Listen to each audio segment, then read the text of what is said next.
اعوذ باللہ من الشیطان الرجیم بسم اللہ الرحمن الرحیم ربی اشرح لی صدری ویسر لی امری واحلل عقدۃ من لسانی یفقہوا قولی۔ آج ہمارا لیکچر نمبر 13 ہے اور آج ہم سورہ ملک کی آیت نمبر 22 سے آیت نمبر 26 تک کا مطالعہ کریں گے۔ بسم اللہ الرحمن الرحیم۔ أَفَمَن يَمْشِي مُكِبًّا عَلَى وَجْهِهِ أَهْدَىٰ أَمَّن يَمْشِي سَوِيًّا عَلَى صِرَاطٍ مُّسْتَقِيمٍ أَفَمَن يَمْشِي مُكِبًّا عَلَى وَجْهِهِ، بس کیا وہ جو اوندے منہ چلے وہ زیادہ بہتر ہے یا سیدھے راستے پر ہے، یا اَمَن يَمْشِي سَوِيًّا عَلَى صِرَاطٍ مُّسْتَقِيمٍ، یا وہ جو سیدھا چلے وہ زیادہ سیدھے راستے پر ہے یا سیدھی راہ پر ہے۔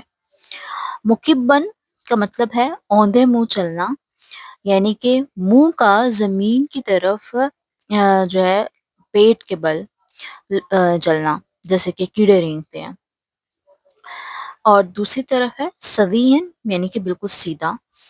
اس میں بہت سارے ایسے الفاظ ہیں جن کے روٹ ورڈز ہم پہلے سے پڑھ چکے ہیں، تو اب اس لیکچر میں ضرورت نہیں ہے ہمیں اس کو ڈسکس کرنے کی۔ یہاں پر جو آیت ہے، آیت نمبر 22، اس کے اندر اللہ تعالیٰ نے دو لوگوں کا تصور پیش کیا ہے، اور یہ کافی زیادہ امپورٹنٹ آیت ہے اگر ہم اس کا فلاسفیکل پوائنٹ آف ویو دیکھیں تو۔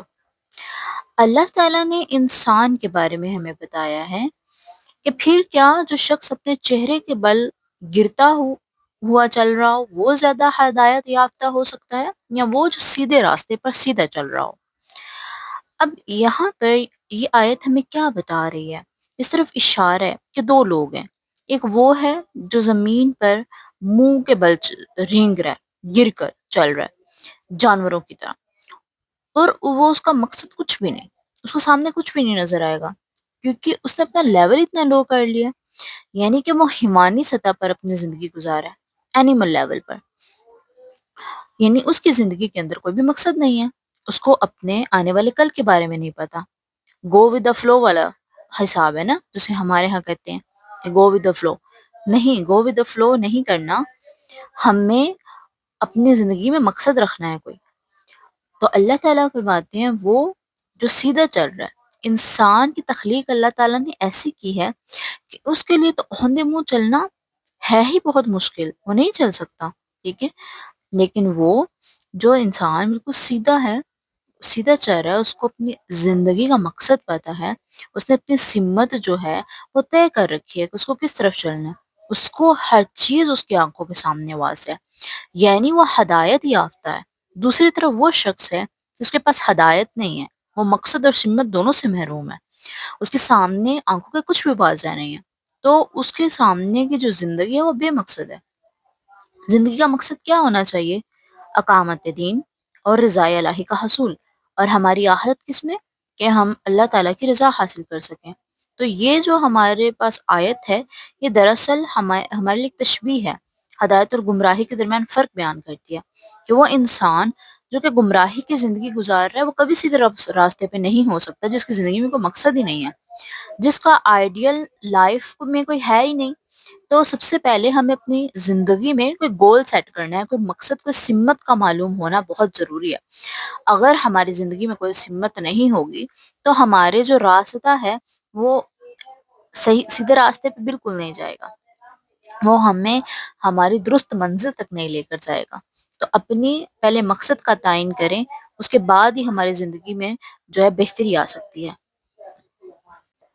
قُلْ هُوَ الَّذِی، فرما دیجئے وہ وہی ہے، انشاءکم، پیدا کیا جس نے تمہیں، وجعل، اور بنائے اس نے، لکم، تمہارے واسطے یا تمہارے لیے، سمع، کان، والابصار، اور آنکھیں، والافئدات، اور دل، قلیلا ما تشکرون، لیکن تم بڑا کم شکر ادا کرتے ہو، یعنی کہ کتنا کم حق مانتے ہو اس رب کی ذات کا۔ یہاں پر اللہ تعالیٰ اپنی 3 نعمتوں کو گنوا رہے ہیں، وہ کون سی ہے؟ سماعت یعنی کہ کان، سمع، ابصار مطلب کہ آنکھیں، اور دل۔ اللہ تعالیٰ نے جتنی مخلوق کو پیدا کیا ہے اس میں انسان وہ واحد اللہ تعالیٰ کی تخلیق ہے جس کے پاس یہ کوالٹیز ہیں کہ وہ اپنے آنکھوں، کانوں اور دل کا استعمال کرتے ہیں۔ باقی جانور بھی ہیں، لیکن یہ کان اور آنکھیں ہوتے ہوئے بھی وہ اس طریقے سے اس کا استعمال نہیں کر سکتے جس طریقے سے یہ صلاحیت انسان کے پاس ہے۔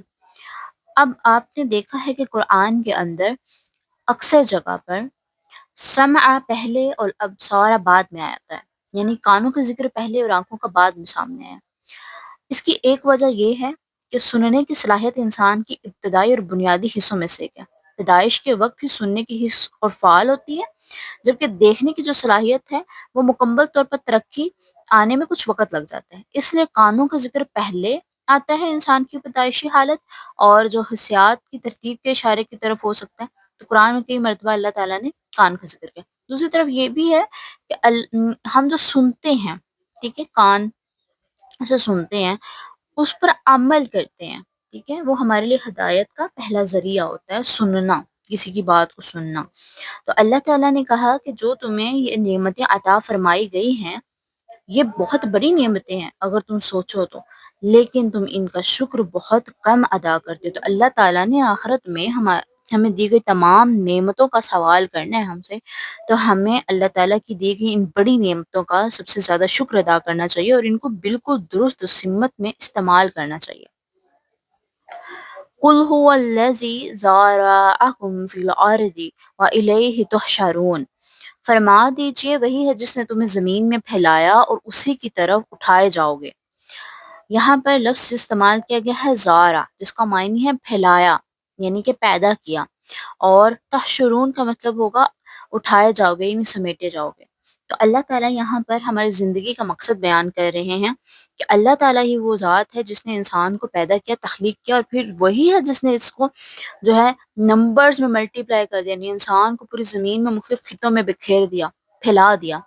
اور اللہ نے بے مقصد نہیں پھیلایا انسان کو کہ اپنی زندگی جو ہے اس کو بے مقصد گزارے، بلکہ اللہ تعالیٰ نے آخرت بنائی ہے، کیوں؟ تاکہ اس دن وہ ان تمام کو سمیٹے اور پھر ان کی جو نعمتیں اللہ تعالیٰ نے عطا فرمائی ہیں ان کے بارے میں سوال کرے ہم سے۔ جیسے کہ ایک کسان ہوتا ہے نا، زارا بیج پھیلانے کو بھی کہتے ہیں نا، تو کسان اگر زمین میں بیج پھیلاتا ہے تو وہ بیج ایسے بے مقصد تھوڑی پھیلا دیتا ہے کہ اس نے بیج لگا دیا اب وہ سمیٹے گا نہیں، ایسا تو نہیں ہو سکتا۔ اگر اس نے اتنی محنت کی ہے تو وہ ایک دن اس کو سمیٹے گا بھی، ٹھیک ہے۔ تو ایسے ہی اللہ تعالیٰ بھی جو ہے اتنے حکم و دانش والے ہیں، انہوں نے انسان کو زمین میں ایک مقصد کے تحت بکھیرا ہے، اور ایک دن آئے گا جس دن وہ اس کو سمیٹ لیں گے۔ اور کس کی طرف اشارہ ہے؟ آخرت کی طرف اشارہ ہے۔ وَيَقُولُونَ مَتَىٰ هَٰذَا الْوَعْدُ إِن كُنتُمْ صَادِقِينَ، اور وہ کہتے ہیں کہ یہ وعدہ کب آئے گا اگر تم سچے ہو۔ یعنی کہ یہ کس کی طرف اشارہ ہے؟ کافروں کی طرف اشارہ ہے، ان لوگوں کی طرف اشارہ ہے جو منکر ہوئے، اور جب صلی اللہ علیہ وسلم اللہ کے اس پیغام کو ان لوگوں تک پہنچاتے تھے اور کہتے تھے کہ اللہ سے ڈرو، تم با مقصد اس سے دنیا میں پیدا کیے گئے ہو، اپنی نعمتوں کا درست استعمال کرو، اللہ کی طرف لوٹ آؤ، اسی کی طرف تم نے اٹھائے جانا ہے۔ تو وہ یہ سوال کرتے تھے کہ وہ دن کب آئے گا جس دن ہم اٹھائے جائیں گے، یہ سوال کرتے تھے، اور کہتے تھے کہ تم سچے ہو تو بتاؤ، یعنی اللہ کا یہ وعدہ کب پورا ہوگا۔ یہاں پر وہ یہ سوال اس لیے نہیں کرتے تھے کہ وہ سچائی کو معلوم کر لیں یا وہ اس دن کے بارے میں جان جائیں، بلکہ وہ مزاح کیا اور تنزیہ کہتے تھے، کیونکہ وہ آخرت میں یقین نہیں رکھتے تھے نا، اور وہ یہ ثابت کرنا چاہتے تھے کہ جو بھی حضور اکرم صلی اللہ علیہ وآلہ وسلم ان کو بتا رہے ہیں وہ جس کہانیوں کی بنا پر اس کو اڑانا چاہتے تھے۔ لیکن اللہ نے کیا فرمایا؟ قُلْ إِنَّمَا الْعِلْمُ عِندَ اللَّهِ وَإِنَّمَا أَنَا نَذِيرٌ مُبِينٌ، فرما دیجئے یہ علم تو اللہ کے پاس ہے اور میں تو یہی صاف ڈر سنانے والا ہوں۔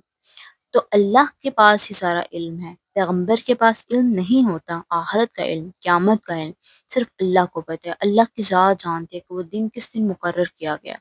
انسان میں یا رسول میں یا پیغمبروں میں کوئی نہیں جانتا اس دن کے بارے میں، اور اللہ تعالیٰ نے حکم دیا کہ آپ ان سے کہہ دیجئے کہ آپ کو تو محض نذیر یعنی ڈرانے والے کے طور پر بھیجا گیا، کیونکہ آخرت میں کیا سوال کریں گے دروغہ جہنم کے کہ کیا تمہارے پاس کوئی ڈرانے والا نہ آیا کہ تم اتنی بری جگہ پر، اتنے برے ٹھکانے پر آ پہنچے۔